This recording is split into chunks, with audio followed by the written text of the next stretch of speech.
and welcome to the Roy Rogers Riders Club.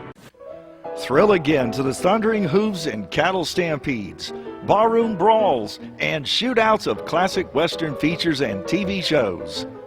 Annie Oakley, Roy Rogers, Gene Autry, John Wayne, and all their cowboy pals and sidekicks roam the West once more. Heroes never die on Comedy MX channels. They just ride off into the sunset.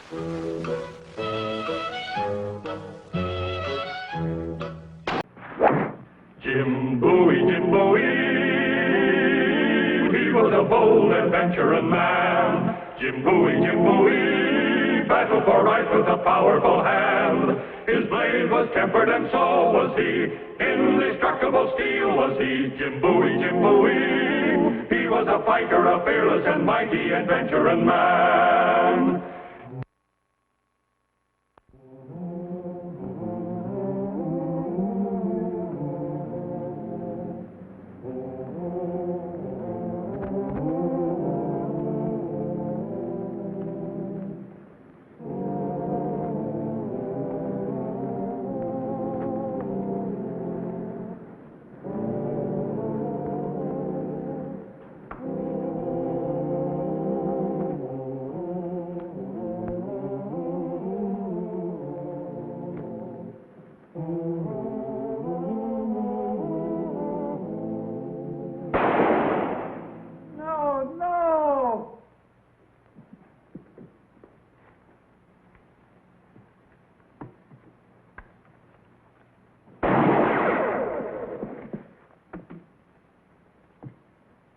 I have you in my sights, mister.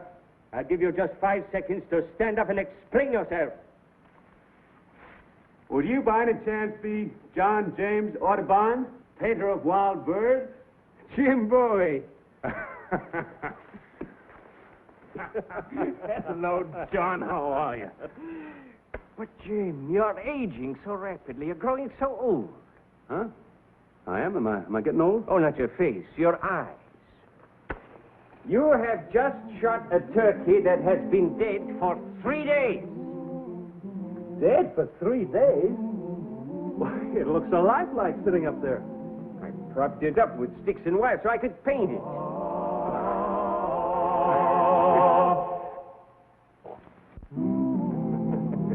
If you knew the trouble I went to even finding one.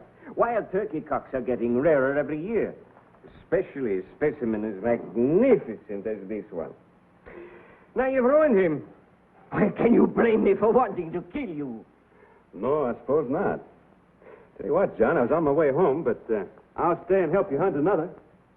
Agreed. I'm glad to find you are still a gentleman. Oh, I got a little surprise for you. Something you wanted pretty bad last time I was here. Come with me. I was just on the way up to the plantation house to see you. Here you are. Golden pheasant. This is wonderful. What size and color? And 2 of them. Oh, well, only one is for painting. The other one is for something you usually forget to do, John. Huh? Eating. Oh. Here, you can paint the one with the long tail feathers. Isn't so beautiful, Jim? You know, I tramped through the woods, the marshes, the bayous, day after day, until finally, one afternoon, she came right into my head.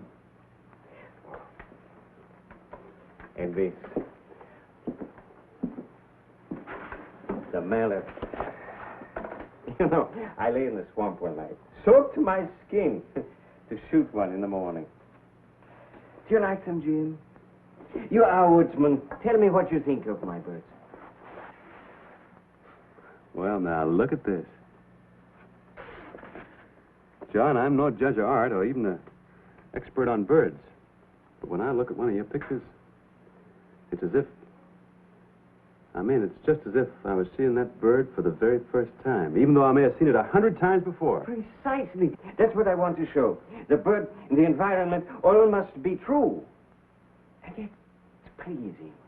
Yeah, John, but why the hurry? You'll be running out of birds soon to paint. And I will paint the animals and the insects of America. It would take 2 lifetimes to do it all. Must be a kind of nice feeling to know Just what you want to do for the rest of your life.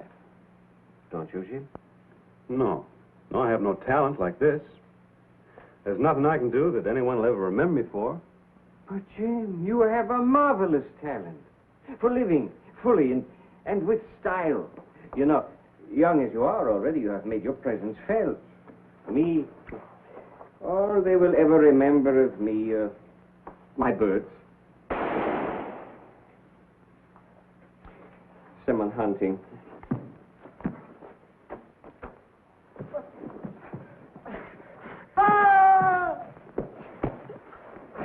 I say.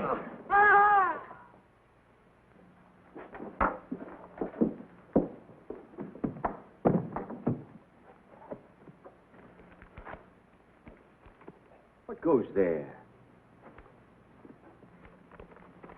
Excusez-moi.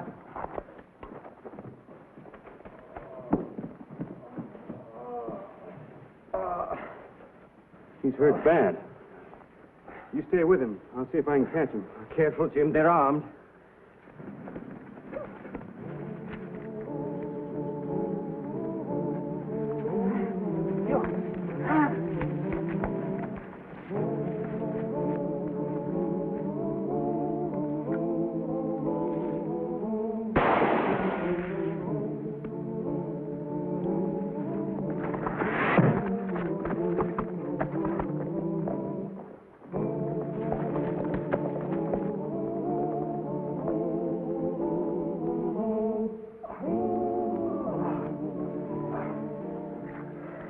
They rode off.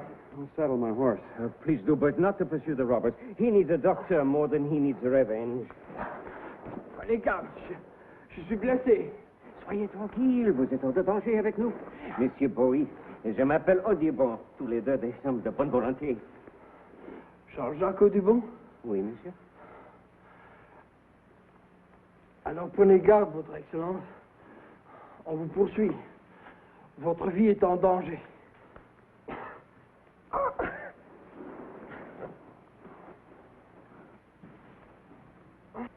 What do you say? It was very strange. He knew my full name. He called me sire. He said my life was in danger. Why would your life be in danger? I wouldn't know. You better ride to Baton Rouge for Dr. Menard. This one is in much more danger than I. Oh, and stop first at the plantation and have them send a wagon. Then bring the doctor there. The plantation to which Audubon brought the wounded Frenchman and Jim the doctor from Baton Rouge was owned by the Peary family of Feliciana Parish. Here, Audubon and his wife Lucy lived with their two boys, Lucy helping to pay their way by teaching school, Audubon by giving music and dancing lessons. Poor though they were, their quiet charm and artistic sensitivity made them warmly welcome in the leisurely way of plantation life. Where are the boys, Mrs. Audubon? I miss them. Well, they're staying with friends for a few days over in Latour Parish. Oh. Growing up fast, are they? You should see them. Very handsome young gentlemen they are, too.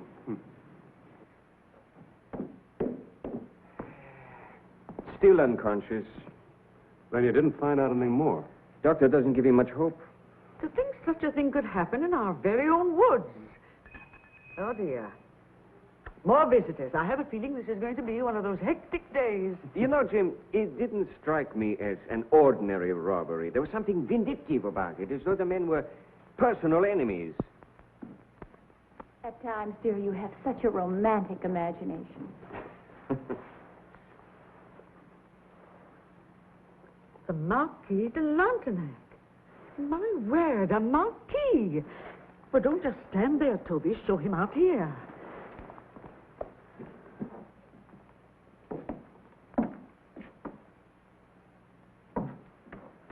Will you please pardon the intrusion, mesdames, messieurs? It is a rare honor to receive a marquis. A marquis in exile and in memory only, madame. Since the horrible revolution, one must be cautious with titles. Ah, yes. But enough of myself for the moment, pray. You are, I presume, the lady of the house?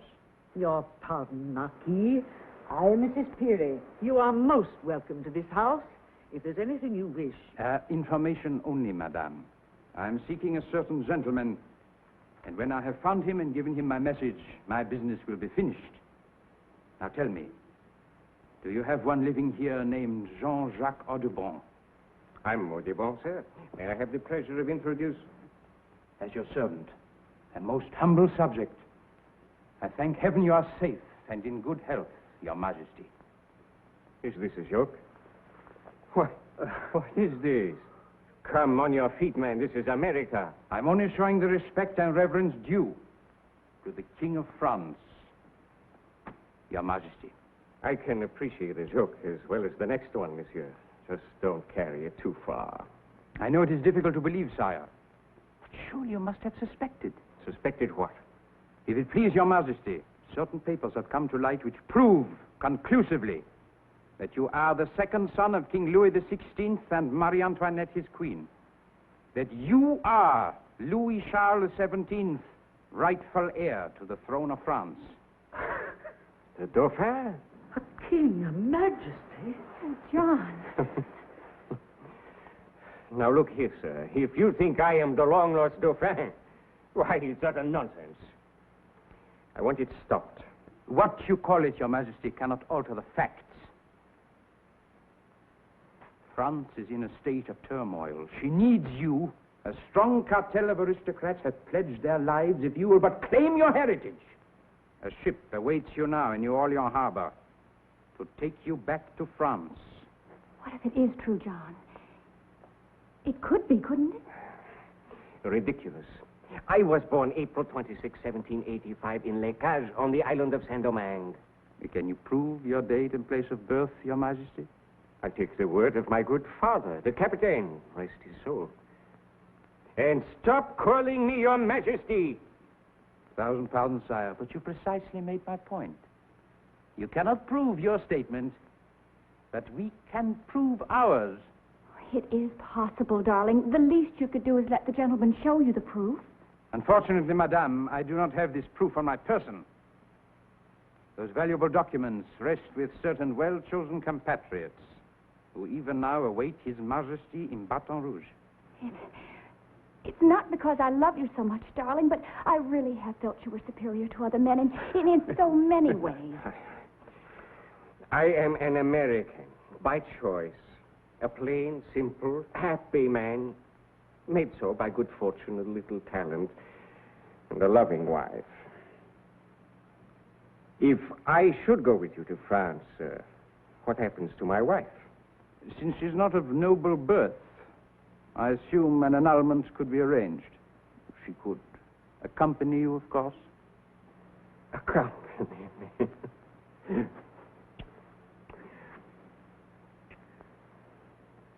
There is your answer, sir. Now, if you will excuse us. I beg to state to Your Majesty that you heard what he said, monsieur. You can at least respect their privacy. I respect your privacy, sir, and I respect you. But this is more than that. Your life is in danger. That's the second time today I've heard that warning. Why is my life in danger? You said the second time, sire. You were previously warned? This morning, also by a Frenchman. He lies wounded upstairs. This man warned you? Same as you did. We're still a little curious to know why. He didn't tell you? No, he warned me. He's been unconscious ever since. I shudder to think who this man might be. May I have permission to see him, sire? Well, I don't see why not. The sooner we get to the bottom of all this, the better. He'll take you up.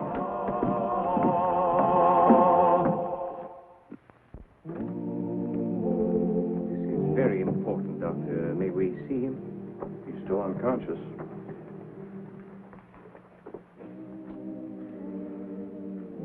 This is not our friend, sire. This is our enemy. One of the secret society of the Charbonnerie, dedicated to the complete annihilation of the Royal Bourbon line. He's here in America to kill you. He doesn't seem so fierce. It's incredible. His presence here proves only one thing, sire. Your enemies have found you before we did. Your Majesty must not remain here, isolated and unprotected. If there are fanatics about, they won't stop with me. I'm worried about Lucy and my boys. Yes? And where are your sons, sire? Well, they're over They're visiting friends, monsieur. Monsieur is suspicious of me. Well, I just think we ought to wait and hear this man's side of the story, that's all. Quite right. You're quite right to be suspicious. Therefore, I suggest that you, sire, go immediately with your wife to Baton Rouge and place yourselves under the full protection of the civil authorities. He's right about protection, John. I think you ought to go. You coming, Jim? No, I'll wait here. If any more Frenchmen turn up to warn you your life's in danger, I'll take the message.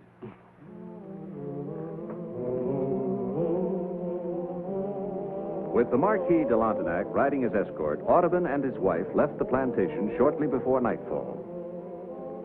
Inside the carriage, both were remembering the tales they had heard of the lost Dauphin, of the little 10-year-old boy, the son of a king and queen doomed to die under the guillotine. They remembered the plots against the boy's life and of his being given into the custody of a shoemaker, only to fall ill and allegedly die. But there was no certificate of death, nor any witnesses. Lucy couldn't help wondering.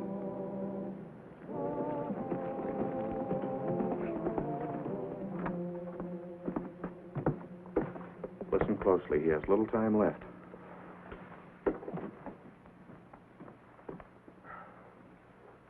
Yes? Monsieur Audubon? No, I'm his friend, Jim Bowie. What is your concern for Mr. Audubon? I have come to warn him. His life is in danger. The Marquis has already told us that. The Marquis? The Marquis de Lantenac. But that cannot be, monsieur. I am the Marquis de Lantenac. Don't lie to me. I am not lying. Easy, monsieur. Your wound's very grave. I know. I am dying. The other is the one who lies. He will kill the Dauphin.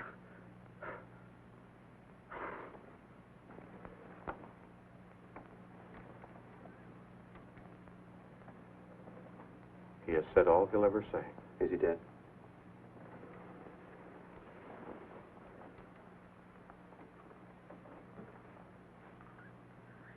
You think he was lying, Doctor? Who knows? If he wasn't lying, then the other one was, and he's taking the Audubons to Baton Rouge. I've got to go to Baton Rouge to make arrangements. I'll go with you. I haven't time to wait for you.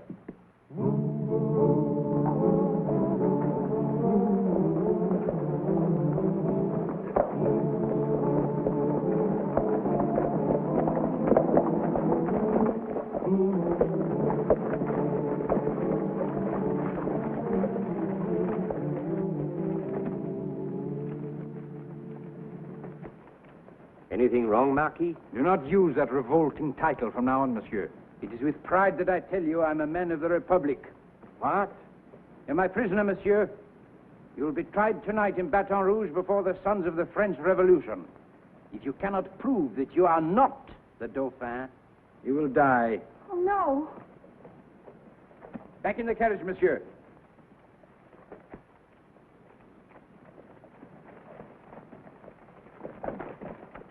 En avant, messieurs! Vive la République!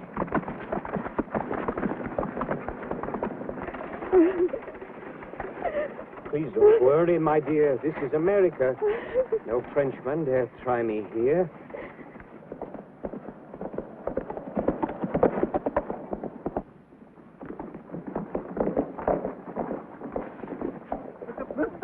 Mr. Bowie, please!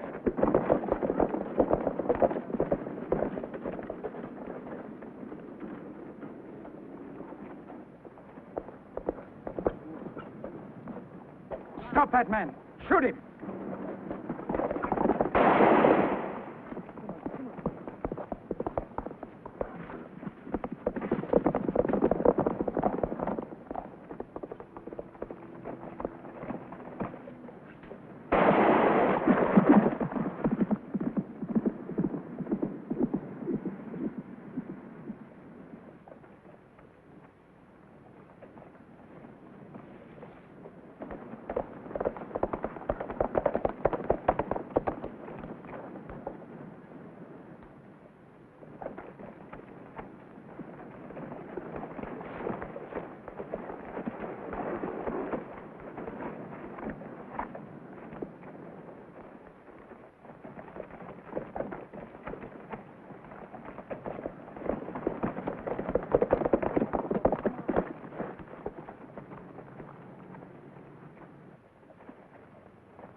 that in there?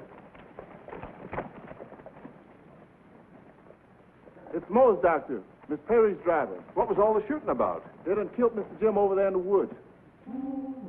Jim's shoulder wound, after attention by the doctor, proved to be not so serious that he couldn't continue his pursuit of the Audubons and their abductors. He and the good doctor spurred their horses toward Baton Rouge. By the time Jim and Dr. Maynard reached Baton Rouge, they had decided that Doc would alert the police while Jim inquired at the inn for information about a Frenchman answering the description of the false Marquis. Jim learned from the innkeeper that the Marquis de Lantenac had ordered his baggage sent to the steamboat warehouse near the landing. The man who gave such orders must obviously be the false Marquis.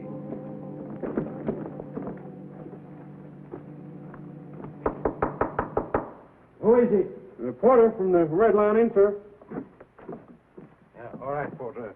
Bring the luggage inside. Yes, sir.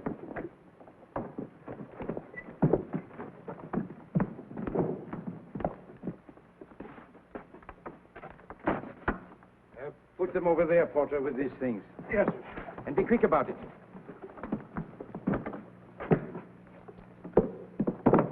Dépêchez, Porter. Hurry. Yes, sir.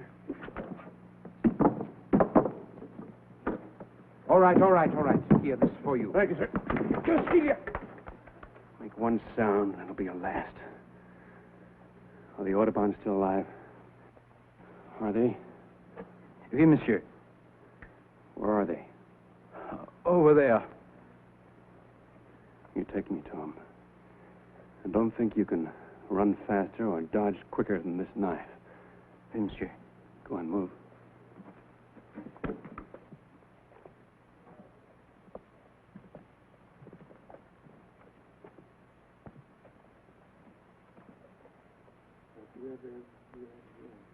Frenchman, the release of the Audubons or this one dies.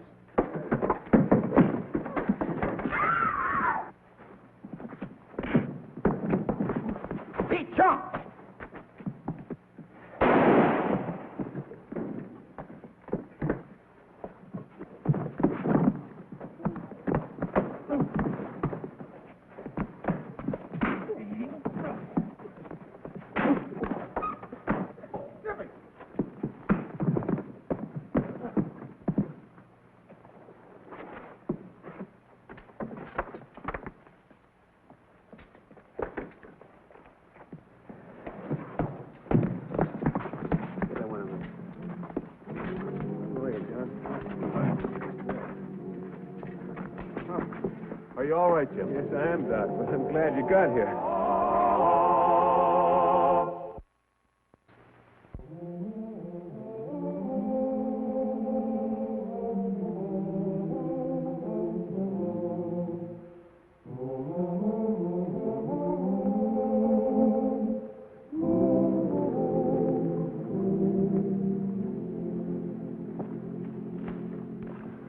Just came to say goodbye before I start on home. You will excuse me, friend. There is only so much good light in a day.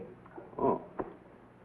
John, there's just one thing I'd like to know, and you have my word for it. Won't go any further. Yes, Jim? Are you really the Dauphin?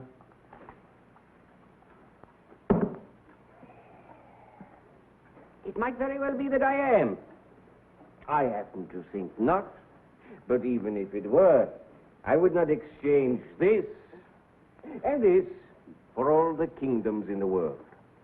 Now, you get along and let me work. Yes, Your Majesty. Ah!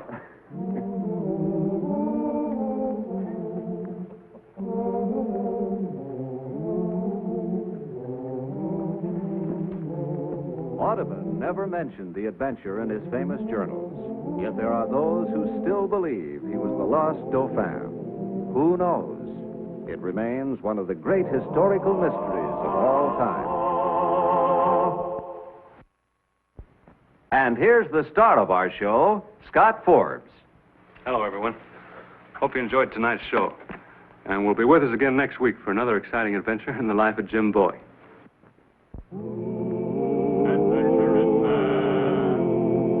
Adventuring man, Jim Bowie, Jim Bowie. He roamed the the wilderness unafraid, from Natchez to Rio Grande. With all the might of his gleaming blade, he fought for the rights of man. Jim Bowie, Jim Bowie, he was a bold, adventuring man. Jim Bowie, battled for right with a powerful hand. His blade was tempered and so was he. Indestructible steel was he. Jim Bowie, he was a fighter, a fearless and mighty adventuring man.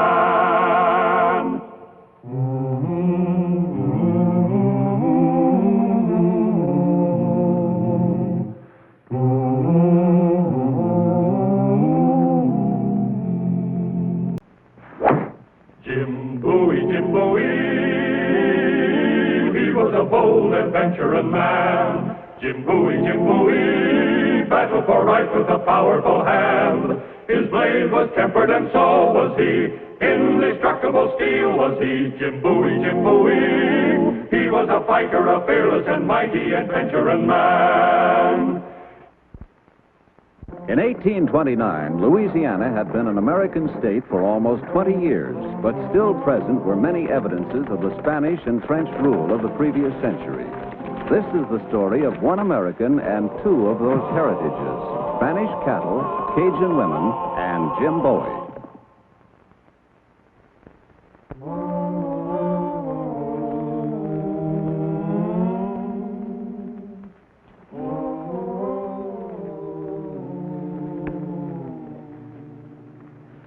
Hey, Ray Bradford. Jim Bowie. How are you? You ought to know better than to try and rope them Spanish cattle. Why, that's man's work. Hey, look at this pommel. Broke right off. Seems it's been cut. Yeah. What you need is one of these big old Spanish saddles like this in here. Big old horn reinforced with iron. There ain't no steer critter alive gonna pull off this horn. Don't care how shag nasty he be. Oh, that's a fine saddle, all right. Where'd you get it? I won it playing coon can last year over at Natchitoches, off a cowboy. Yeah? It's a real antique. Awful hard to come by. You like to buy it? Huh? How much? Well, I'll tell you what. Being you're an old friend and neighbor, you know, I'll trade you your outfit for mine, horses to boot. Well. You've been running him hard, haven't you? Oh, I'll admit it. I'll admit he's not too long on wind. But seeing as you're getting the best of the saddle, I should get in the best of the horse.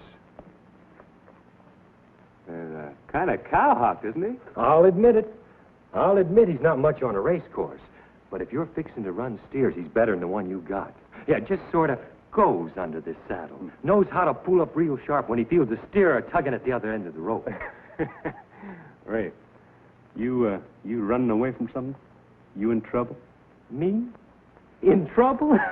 Now, Jim, you ever heard of me in trouble? I never heard of you out of it. Oh, I'll admit to fighting and brawling, but that's little trouble. You ever heard of me in big trouble? Then why are you so greedy for a fast horse? Well, it's a speculation up in Natchez way. Oh. If I can get there fast enough, I stand to make a fortune. Now, speak up, Jim. Are we swapping or am I riding on? Well, tell you something, Ray.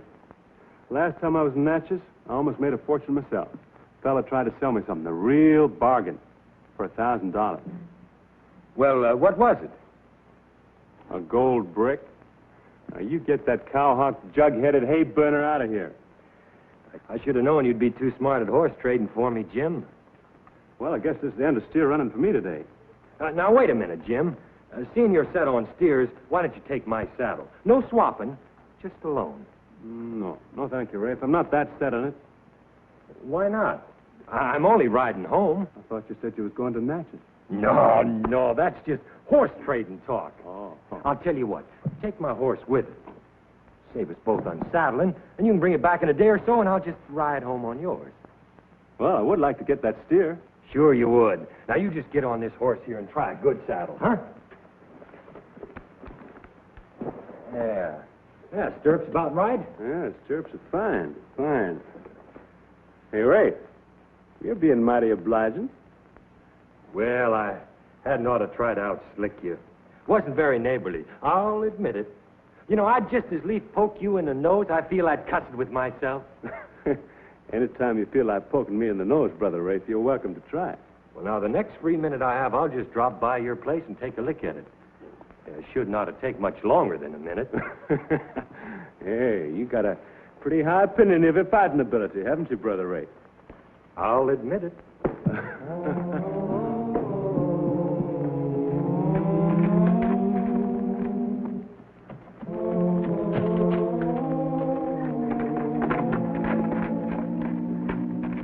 Halt where you are, monsieur. What is this, a robbery? 1,000 pardons, monsieur, but we are pursuing someone, and you have much the appearance of the man we seek. Except the horse and the saddle are not the same. Well, I'm glad to hear it's not me, gentlemen. Who is this fellow you're after? A man by the name of Bradford. Monsieur Rafe Bradford. Rafe Bradford. Seems I've heard that name somewhere. My name happens to be Jim Bowie. I am Francois Lepre. This is Jean Roussard, my cousin. Say, what does this critter Bradford look like? I passed a couple of fellas on the trace. Well, he has much the same appearance and coloring as yourself, monsieur. We have never seen him, of course, but one thing we are sure of. He is riding a white horse with a Spanish saddle and a red Indian blanket. Spanish saddle? You mean a rig with a high pommel and antique leather? Monsieur, you have seen this saddle? Have I seen him? I talked to a man on such a saddle not 2 minutes ago, about a quarter mile back on the trace. Merci, monsieur. Merci beaucoup.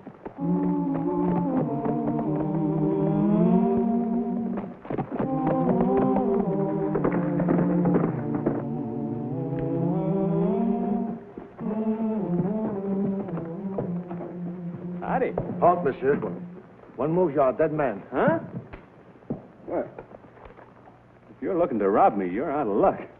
Everything I own's in plain sight. We do not want your money, monsieur. We want you. Me? Did you not just admit to owning that saddle, monsieur? Oh, no. No, don't tell me Rafe Bradford just swapped me a stolen saddle. Is the saddle yours? None of your American tricks, monsieur. You'll please to come with us. I don't like going any place unless I know why. Least you can do is explain. Monsieur, you have done a shameful thing to an innocent girl, the daughter of my sister. You have kissed her, and you have run away. I've kissed her, and I've run away. According to the customs of my people, monsieur, a kiss is a promise to marry. So that's why, Rafe, you think that I'm... No, look, mister, you've got the wrong man. You're looking for Rafe Bradford. I just swapped horses with him not a few minutes ago. I'm Jim Bowie. I'm sorry, Mr. Bradford. He said he was Jim Bowie. No, I'm Jim Bowie. He's Rafe Bradford. Now, you will come with us, please. Where are you taking me? To our village, monsieur. And remember, we have the guns on you. Now, go.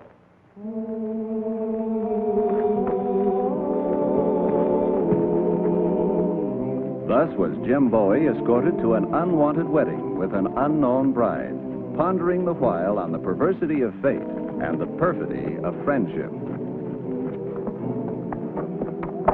In the clannish Cajun fishing village of Bayou Baptiste, Jim was a foreigner, therefore a curiosity.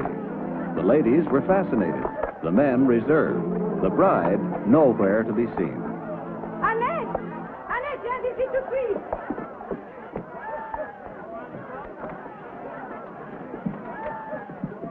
Howdy, man.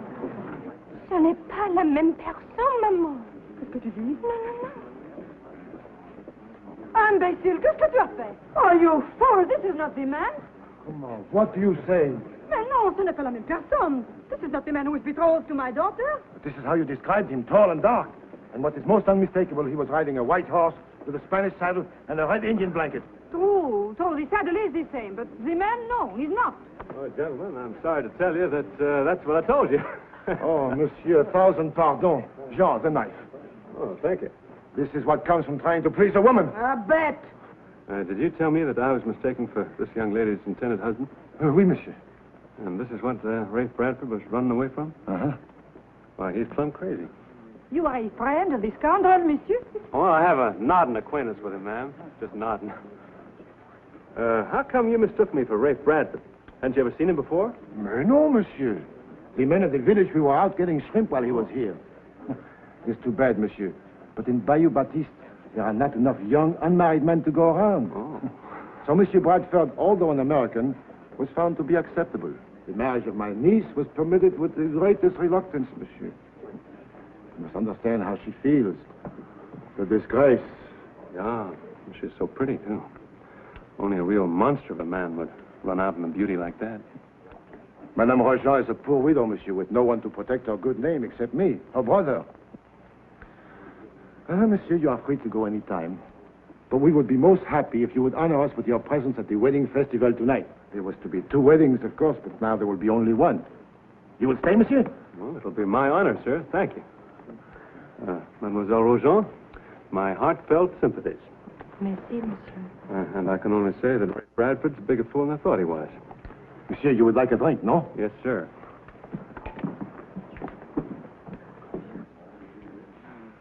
Annette, do you see him? Quel bel homme. He is even more desirable than the other. Mama! Oh, you had your chance and you lost it. Look, the whole village is laughing at us. Allez, allez, allez! What is the matter with this man? He is a stranger. Besides, he is an American. The other was an American also, and has proven even stranger than this one. But I do not love this one. Love. Love. Ah, l'amour, ma fille, is a luxury which women cannot always afford. Men are scarce in these villages. This one has been sent to us from heaven, I tell you. Annette, c'est un bon chance. She thinks you're pretty, no? Oui, maman. And she's pretty too. Oui, maman. Très bien, alors. Annette, did I not love your father?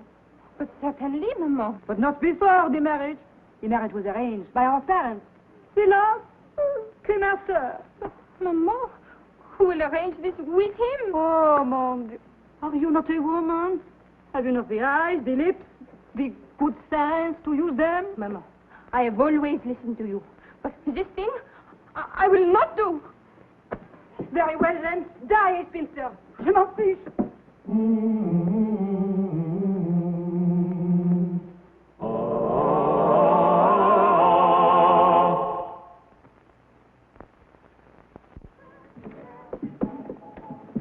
Mighty fine dinner, thank you. My pleasure. The wedding ceremony will start soon. Isn't it a little unusual, wedding at night? We do not have enough priests for all the villages in the bayou. Those we have spend their time traveling from village to village, performing the marriages, the baptism, the first Holy Communion. Sometimes it is months between their visits. So for the young people in love, we have the broomstick wedding. It is like your civil ceremony. And when the priest comes, they are married again with the full rights of the church. I think you will find the ceremony as charming as it is practical. Shall we go? If you don't mind, monsieur, I'd like to bed my horse down first. Why don't you go ahead? I'll join you. Just as you say, sir. Now, chérie. Maman, I will not do it. I will not set a trap for this nice man. Oh, comme tu gourdes.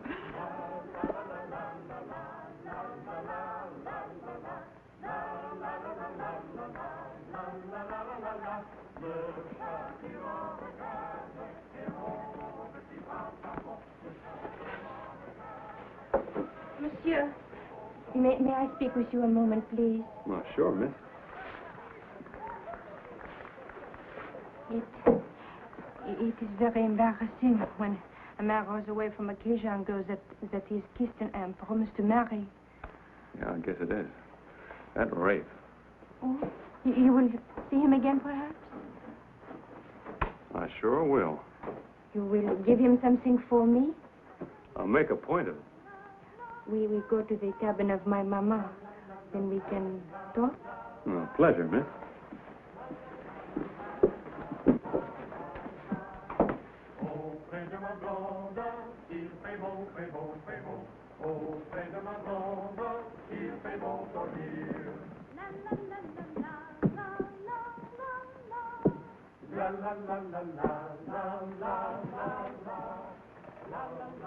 Sit, monsieur. Thank you. Oh, monsieur, and the settee, s'il vous plaît? Oh.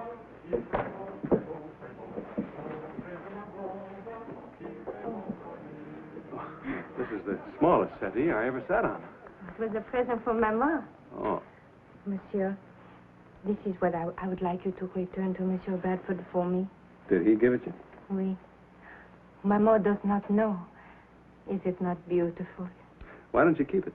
But is it not the custom to return such gifts?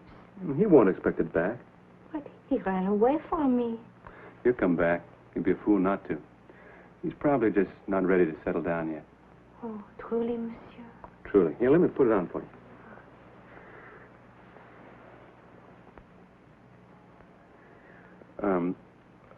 Would you mind lifting your hair at the back here?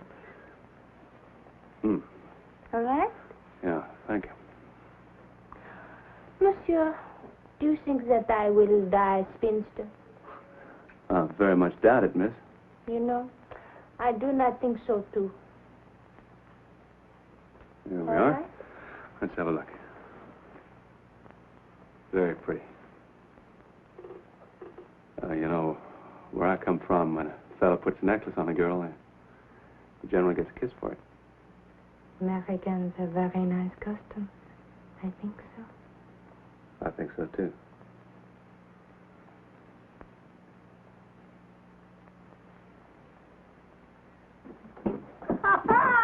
Tu ne pourras pas t'échapper comme l'autre. Well, now, look at this. Maman, it is not what you think it is. No, no. Oh, no, no, no, Maman. Mr. Lepre, look, let me explain. You see, I just put this necklace around there. I think that my friend, the man I broke bread with. Uncle, no. There is only one honorable path for you to follow tonight, monsieur. Huh? The broomstick wedding for the both of you. No.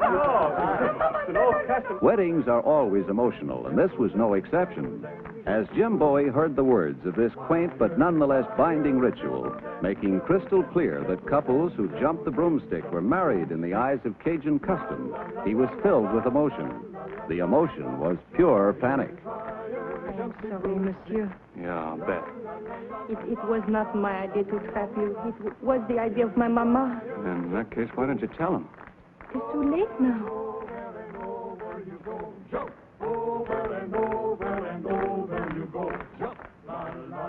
Monsieur, if I should help you escape, could you bring Monsieur Bradford back to me?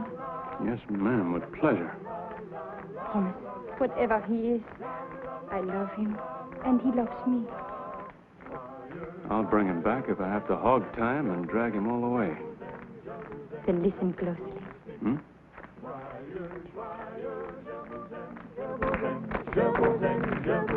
Jumpy broomstick. Jumpy broomstick.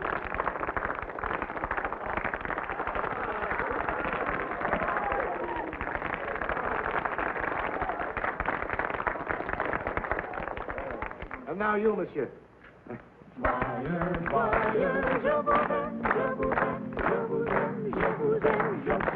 Now, monsieur, you must jump the broomstick cleanly. To stumble is bad luck.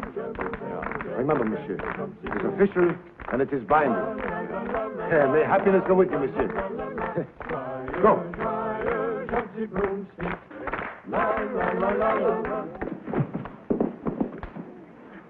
Don't move.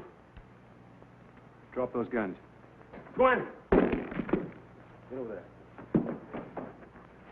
First one of you moves, I'll shoot.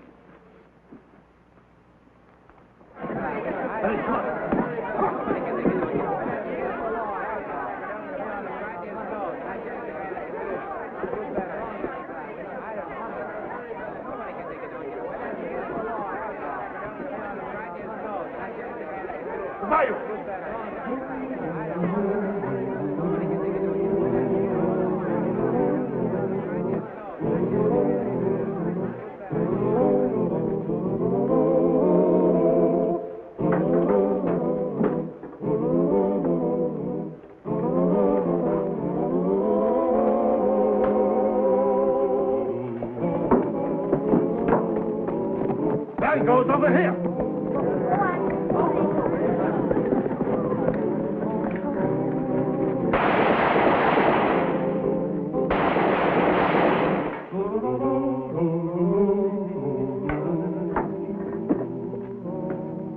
Jim, why, dog, my cat, son, I didn't expect to see you so soon. I might say the same thing about you, Brother Rafe. Weren't you in a powerful hurry to get someplace yesterday? I'll admit it. One of those things just didn't work out. Oh. Hey, you weren't hurrying to any place. You were hurrying from someplace, that's all. Oh, did they catch up with you, Jimmy boy? Uh-huh. And did they take you back with them? Uh-huh. Well, come on, boy. What happened? You can tell old Brother Rafe. Same thing that would have happened to you. They almost got me married. You? You and that black-eyed Cajun? Yeah, Annette. Yeah. Oh, what a gal, huh? Just think, you and Annette. Yeah, that's it.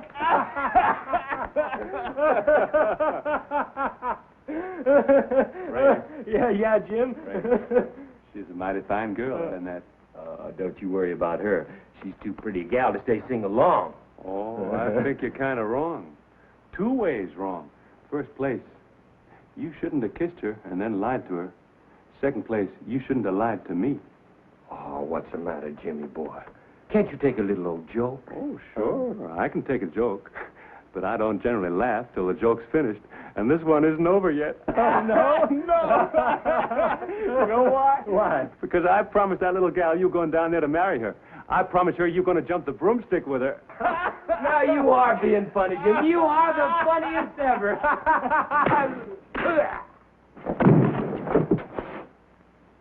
Why, Brother Jim. Now, you going to come peacefully, or do I have to drag you? Oh, no, I ain't coming peacefully. And you ain't man enough to get me back any other way. Get on your feet and we'll see whether I am or not.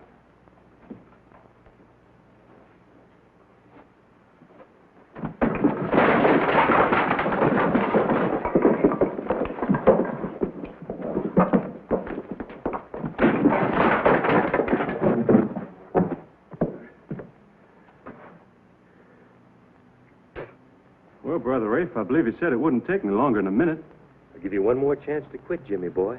That way you can save yourself a terrible licking. Try again, Brother Rafe.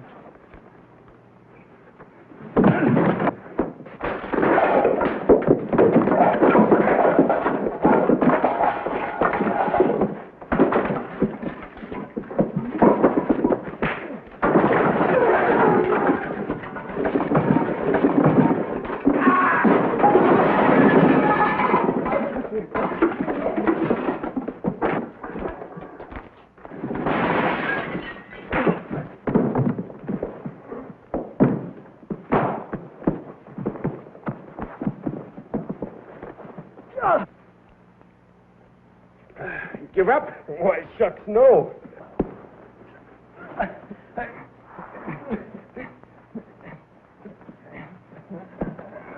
Oh! Ow!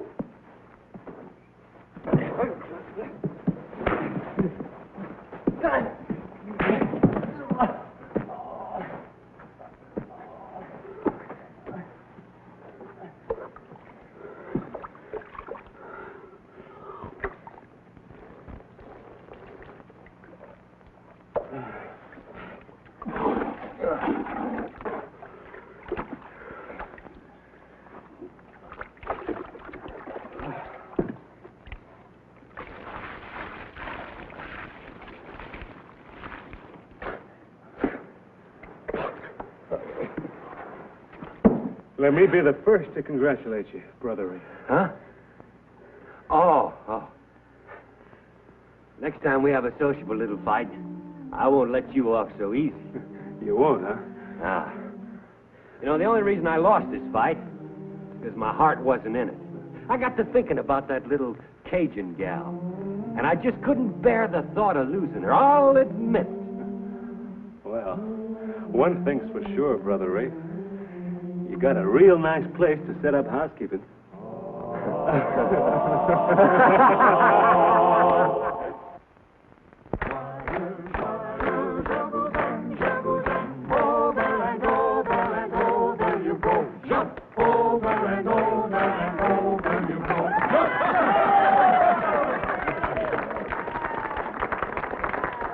Hey, Rafe, just a minute. I'll claim the best man's privilege. Oh?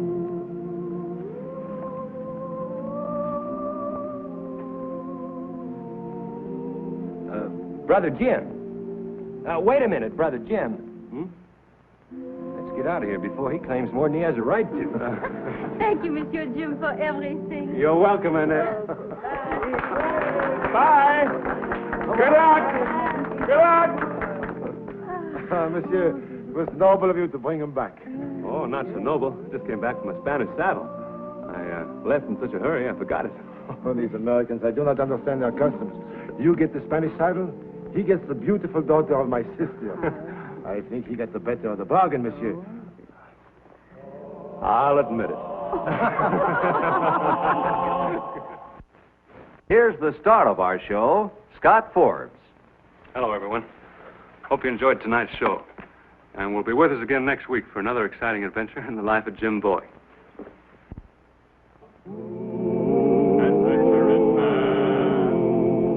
Adventure in man, Jim Bowie, Jim Bowie. He roamed the wilderness unafraid, from Natchez to Rio Grande.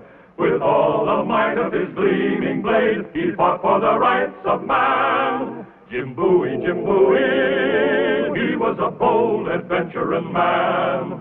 Jim Bowie, battled for right with a powerful hand. His blade was tempered and so was he. Indestructible steel was he. Jim Bowie, he was a fighter, a fearless and mighty adventuring man.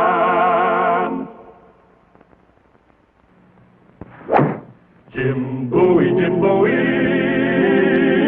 he was a bold adventuring man. Jim Bowie, battled for right with a powerful hand. His blade was tempered and so was he. Indestructible steel was he. Jim Bowie, he was a fighter, a fearless and mighty adventuring man.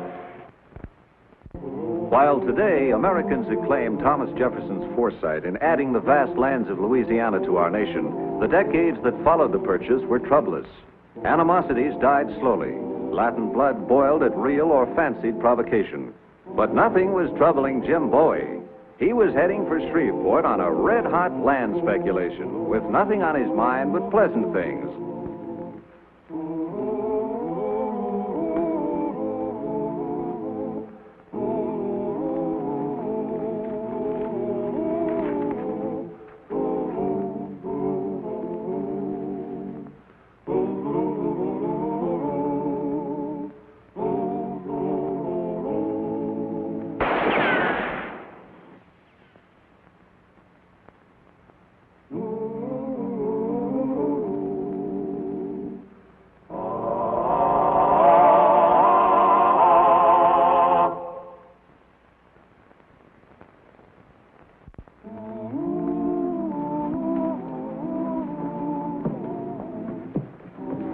Howdy. The sheriff in? Where is he? Oh, thank you.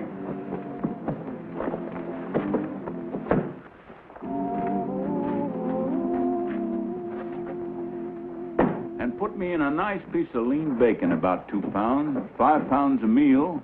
Is there an ugly old alligator in here by the name of Carson Singletary? Now, that's going to be an old rooster with the name of Jim Bowie. How are you, boy? How are you? Well, you're not getting any prettier, are you? Oh, I don't know about that. Hey, I want you to meet the folks here, Mr. and Mrs. Nelson. They own the store. This is Jim Bowie from Opelousas. Hi, sir. Howdy, Mr. Bowie. Say, you're bleeding a little there. Oh, it's just a little scratch. How come? Well, I stopped to look at a dead man. Where? Up the road, 7-8 miles. Man with a red beard? That's right, big man with a red beard. That'll be Mal McDonald. Yeah? His horse come home last night. His boys have been looking for him ever since. Oh? How is he dead? Knife in the back. This was beside the body. Let me see that.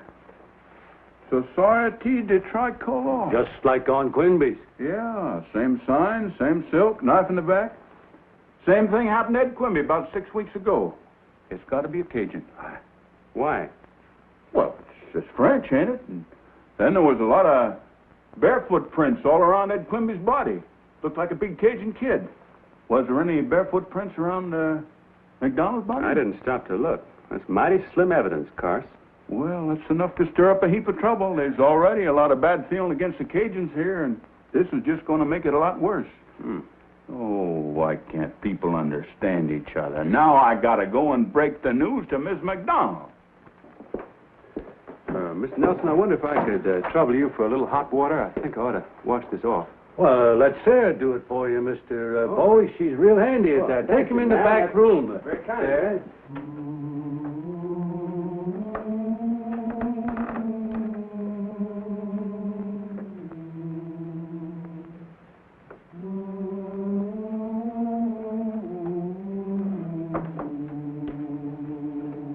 Howdy. First. No trade. Powder. Powder. Lead for shot. Yes. Salt. Flour. There. Pepper. Huh? Oh, traps.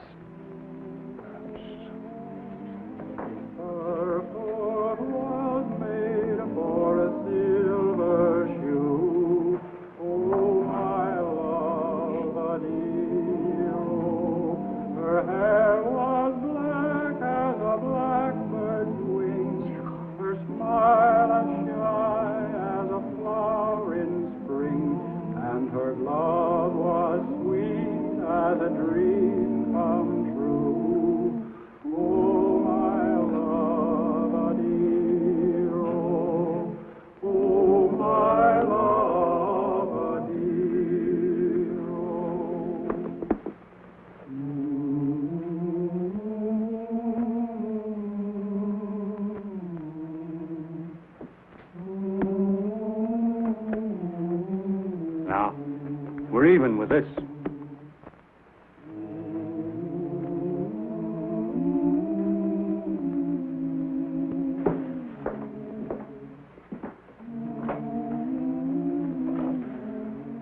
Look like pearls. They are pearls, or mussels in the river, here for the Paris trade. All right.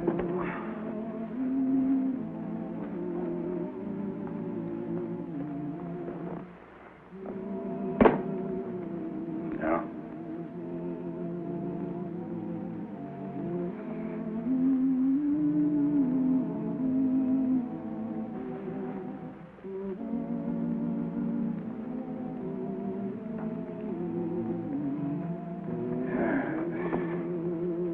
And $3.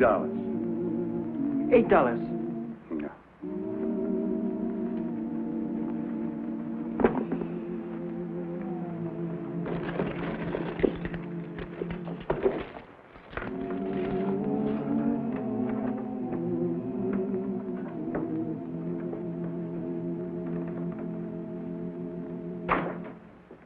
How'd Miss McDonald take it, Cos? Nell, she took on something fierce. Yeah. You better go over there, Sarah. Maybe you can help out some way. It ain't no use. Nothing to do but for her to go up there with the boys to fetch the body back. You said 8 miles, Jim? Yeah, about. Well, I won't be back for 2 or 3 hours, but there sure is going to be trouble. Them boys are out to kill somebody, and they will, too, if they catch them. Cars, let me have a look at that piece of silk I found. Yeah. You saw that Cajun boy with the Indian girl? Yeah? I just saw Mr. Nelson some pearls. Muscle pearls, little ones. Had them wrapped up in this red silk. Had 2 more pearls and a piece of blue silk. Red, white, and blue, colors of the flag. Flag of America? Well, the flag of France, tricolor, Société du Tricolore. And he was barefooted, too. Mm-hmm. Now, wait a minute, Cars. That's not enough evidence. It's just an idea. Well, it's enough for me. Thanks for the court plaster, Miss Nelson.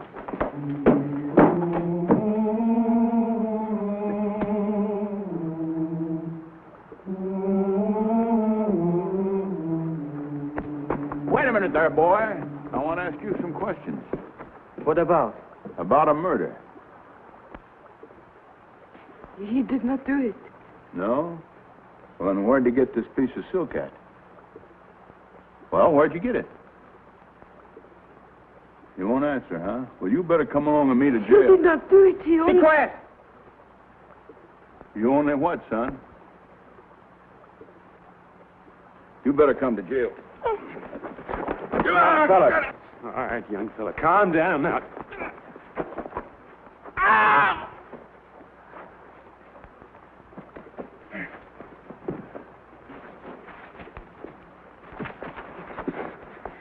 Who is this wildcat, your sister?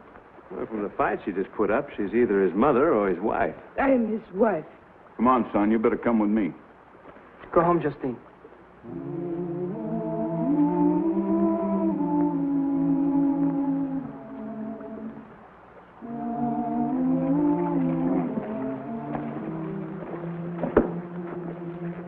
Son, them was your barefoot prints up around Ed Quimby about 6 weeks ago, wasn't they? Talkative young fella, ain't he? Well, then you take a crack at him. I can't do nothing with him. Not me. I'm not the sheriff. No. Now, listen, you dumb, stupid, stubborn mule, you. Do you want to save your neck or don't you? You want to hang? Well, if you don't, you better say something. Of course, he told you his name. My name is Jérôme Géventin. Oh, I know that, and that's a very pretty name. Probably named after Napoleon's brother. Yes, monsieur. Look, I don't care if he's named after Tecumseh's uncle. Why won't he talk? Well, maybe he's protecting someone. Is that it? You're protecting somebody?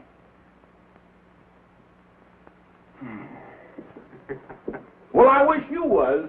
Wish I was what? The sheriff. Because now I got to take this silver-tongued order cleaned up to Champlain. I got enough trouble here. Why Champlain? Because that's where the judges are sitting. That's the county seat. Hey, you could take them up there for me.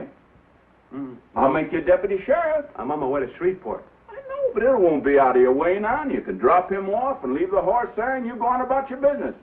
I'd do the same thing for you, Jim. Maybe it'd be simpler to hang him here.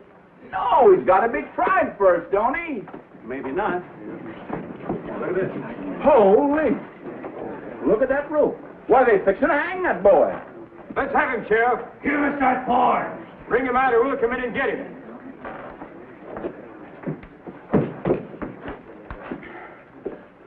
Oh, Don't let them kill me, monsieur. No one's going to hang you, son. well, I don't want to shoot them boys. It's my wife, monsieur. She would be alone. She is only 16. Sit down, Jerome.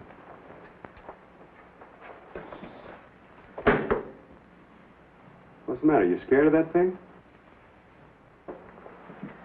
All right, Cars, put a star in me. I'll take it.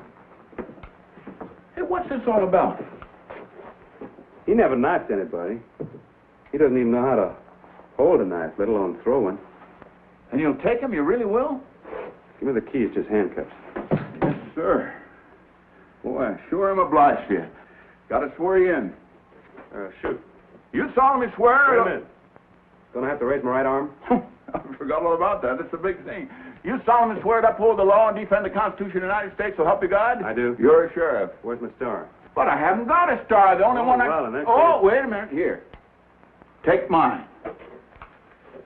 Well, now, look at this. I'm a sheriff. No, you're a deputy sheriff. Put the key to your handcuffs in this pocket.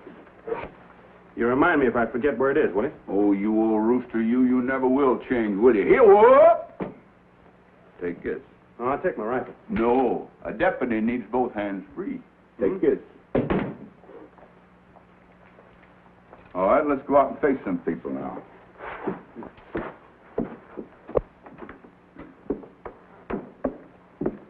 Turn him over peaceful, Sheriff. Now, just a minute, John. Folks, there's a couple of horses tied off over there.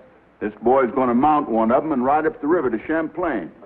In the custody of Jim Bowie here, deputy sheriff, who's going to make certain that guilty or not, he gets a fair trial. Now, just a minute, Miss McDonald. I'm sorry for your loss, I really am, but we got a way of running things in this country, and that's the way we're going to run them. Oh, no, you don't. We want that murderer. You bet. We want that murderer. Wait a minute. You're all Americans, aren't you? We all are. All Americans. Some of you men may have fought with Andy Jackson. Some of you even with George Washington. What were you fighting for? To hold on to your independence, wasn't it? To hold on to your rights. Well, that's what this boy's going to get, his rights. It's American justice. He's going to get a fair trial. If the jury finds that he's guilty, he'll hang. If the jury finds that he's not guilty, he won't hang. Now, I'm going to put him on that horse and take him to Champlain. And if you want to stop me, you're welcome to try. Come on, son.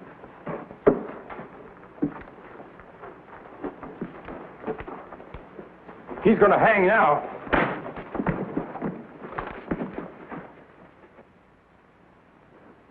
You cover me, Carson.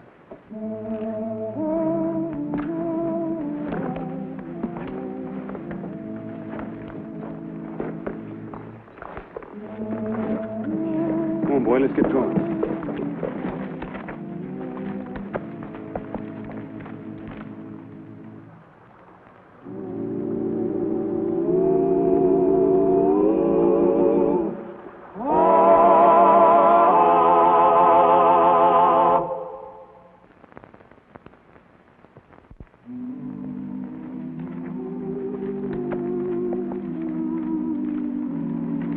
Wait a minute, Jerome. This way. Well, one can go this way, monsieur, to Champlain. Sure you can, but it's a lot longer. Come on.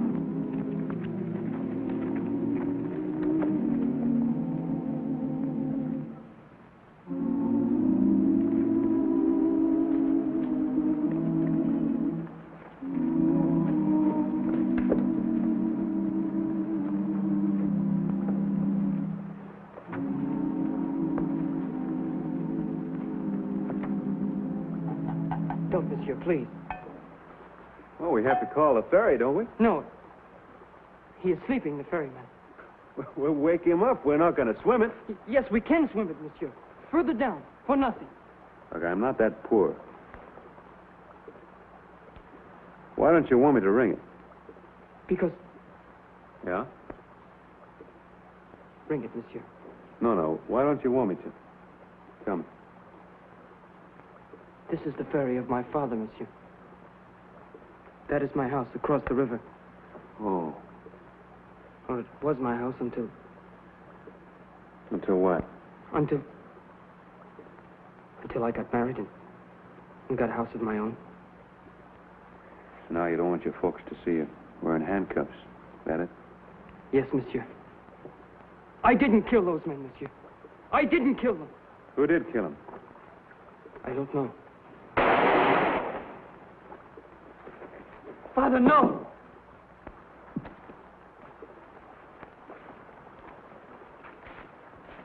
Justine, you shot him? Oui, come, the canoe. No! Wait. He lives. The key. I will take you into the bayou. There no one will find us. No, Justine, I cannot. Why not? They would have hung me back there in the village. He fought for me. He's taking you to prison. No, to court, to be tried. They will try you and then hang you. Come. No. We will take him to my mother. In the canoe.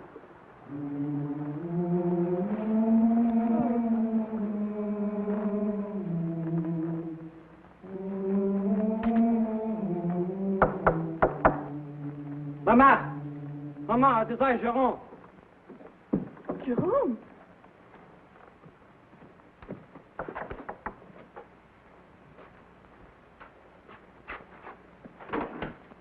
Enter, Justine.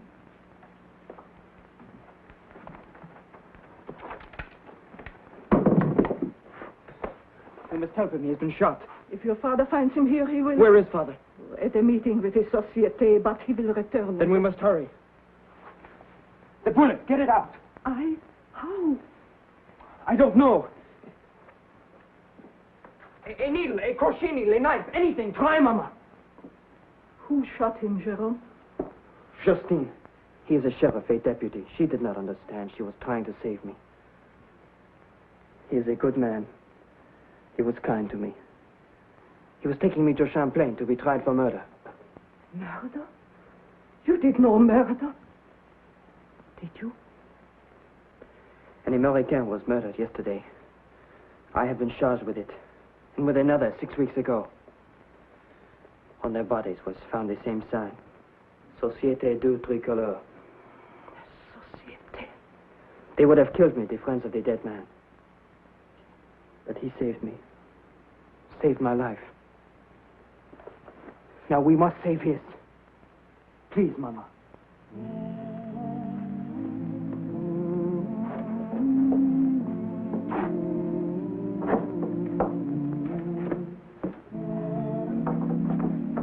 are you? Justine, Jerome's Indian girl.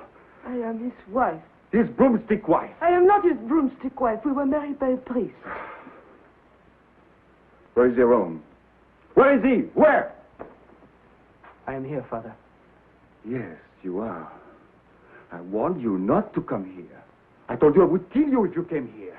I know. And yet, you came? I had to, Father.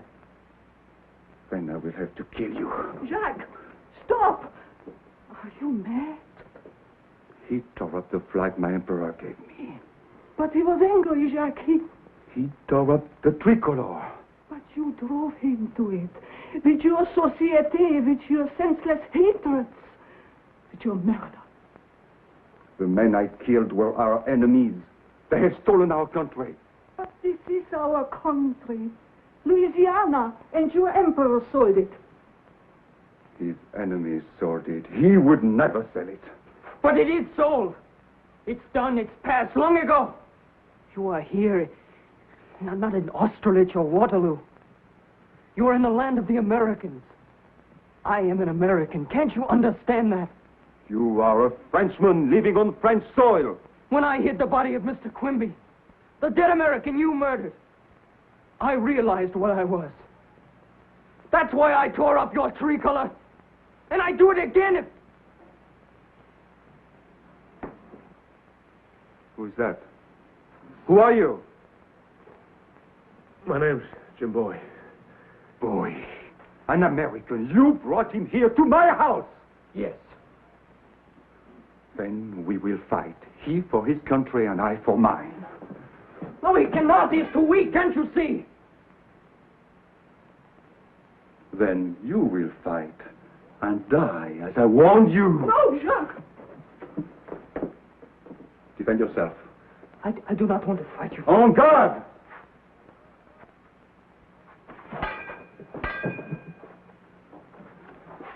My parents came here from Nova Scotia. Here I met my wife, and here our son was born. He's a fine boy, my son. You should meet him. Father, I am your son.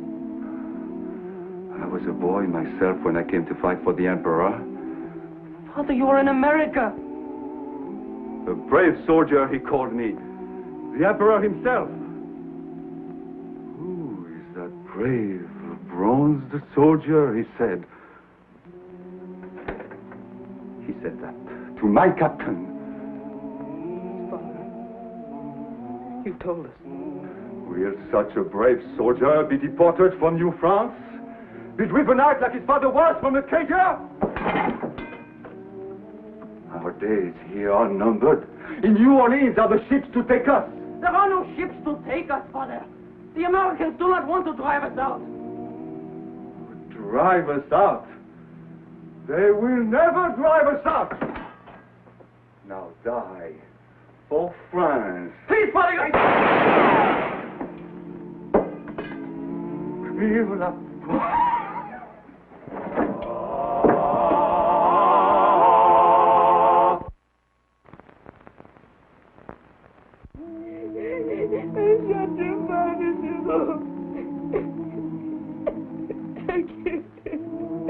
You had to do it, Justine.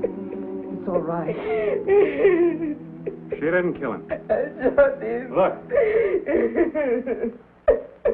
Will you look at this? It's a rifle bullet. Just dug it out of the mantle. You did not shoot him, you understand? I didn't?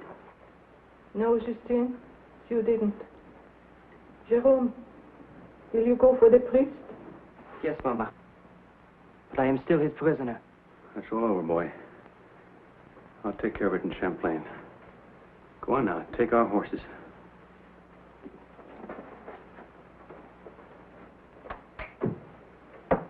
I'm ready now, monsieur. For what? To go with you to prison. Why? I killed my husband. No, you did not. My bullet killed him. Will you get that in your head, ma'am? Your arm, sir. You could barely lift the pistol. Your bullet missed. Mine was the one that hit him. I'll explain it to the judge in Champlain. Ma'am, if you'll forgive me for saying so, I don't think the man I shot was your husband. I mean, the man you married had changed into something entirely different. And in any case, my bullet killed him. Yes, monsieur. I understand. I also understand why my son admires you. You are a good man, monsieur.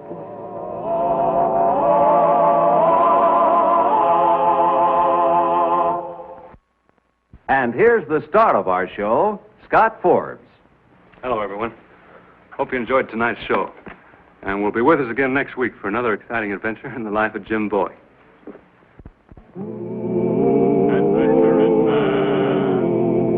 Adventure in man, Jim Bowie, Jim Bowie. He roamed the wilderness unafraid, from Natchez to Rio Grande. With all the might of his gleaming blade, he fought for the rights of man. Jim Bowie, Jim Bowie, he was a bold adventuring man. Jim Bowie, battled for right with a powerful hand. His blade was tempered and so was he. Indestructible steel was he. Jim Bowie, he was a fighter, a fearless and mighty adventuring man.